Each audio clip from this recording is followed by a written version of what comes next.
Welcome, vinyl community. We're presenting our top two reissues or new releases from our 2025 lists. So mine both happen to come from the same camp, but are 27 years apart. They're both guitar or string-based albums. The two records I chose, they're both on my top five, top 10, top 20 list. They both came out last year as new releases. They are wildly different from each other, very different genres. My first record is The Spin by Messa. So these guys, Messa is an Italian doom band. This is their fourth record. To call it just a doom record wouldn't be right. They've always been on the artier side of the spectrum. And this record, they sort of they went in a different direction. This record has a pronounced like 1980s goth rock sort of feel to it. Like the Cult, in their Love era, Suzanne and the Banshees, that kind of thing. It really does answer the question, what if Susie sang for a doom band? It's catchy and heavy.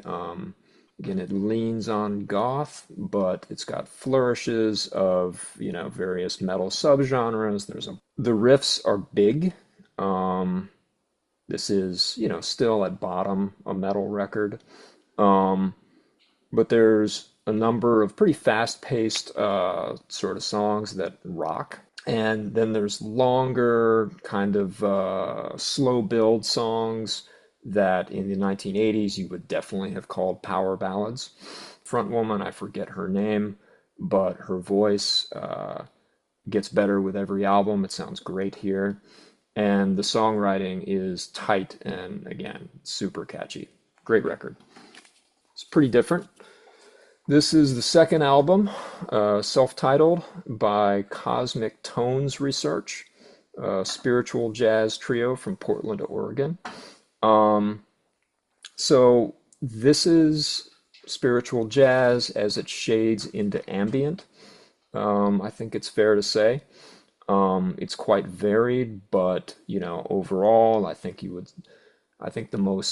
the easiest comparison would be to sort of prime Alice Coltrane, her first few albums. You've got some synth workouts here. You've got, drifty flutes. You've got a couple of songs built on drones. The cello here provides a backbone for a lot of these songs, like Ron Carter or Cecil McBee did for Alice Coltrane back in the day. Some I mentioned ambient, and a few of these songs definitely, recall John Hassel's, sort of floaty fourth world stuff. Um, Unusually for a spiritual jazz album, all of these songs are pretty short. I'm not sure there's a song over 5 minutes. I'm okay with this. Like, these are tightly focused songs. There's no sidetracks, no tangents. Each one has an idea and it executes it and then it gets out. And I could do with these songs being longer, but they're great as they are. So overall, this is meditative stuff, contemplative, lyrical, lovely. Over to you, Jackson. Okay, my number one choice for the year is Blue Lake, the Animal from 2025. This is a project by Jason Dungan, who's at Texan but works in Denmark. And this is his fifth record. It really is an ambient record or quasi chamber folk, but utilizing guitars, slide guitars, lap steels, things like that. So this is the first follow-up to the 2023 Sun Arcs, which I also recommend. And it's very positive, tranquil, but dynamic at the same time. and utilizing, beside the strings, piano, melodica, cello, clarinet, and choir, and zither. Okay. Overall, this is a very consistent ride, layered and minimal. The content is extremely sonorous. It's wonderfully recorded. It's pastoral with subtle jazz horns and vocals as instruments. Overall, it really does sort of capture the animal aspect, maybe a feral animal. And I keep it in my classical ambient section. You see that? The animal. And a reissue here, Gastrosoul. There's almost nothing on the cover to tell you what it is, except this sort of modernist line drawing. This is Camoufleur, which is not really a word, but we get the idea.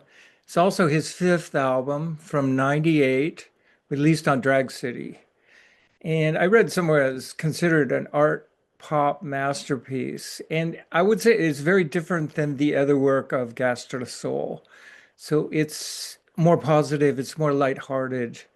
But as you go through it, the dynamic is it goes through these strange interludes, and there are a couple instant classics I think I heard on the radio, but they're just very indelible compositions. And he really nails the fresh and unexplored in music. It's fey, but not wimpy. It's orchestral with a range of instruments and unpredictable from song to song, but it does play like a suite, like a sort of maybe like Pet Sounds or something like that. It's got weirdly clattering rhythms and rejects all post-rock or post-punk conventions.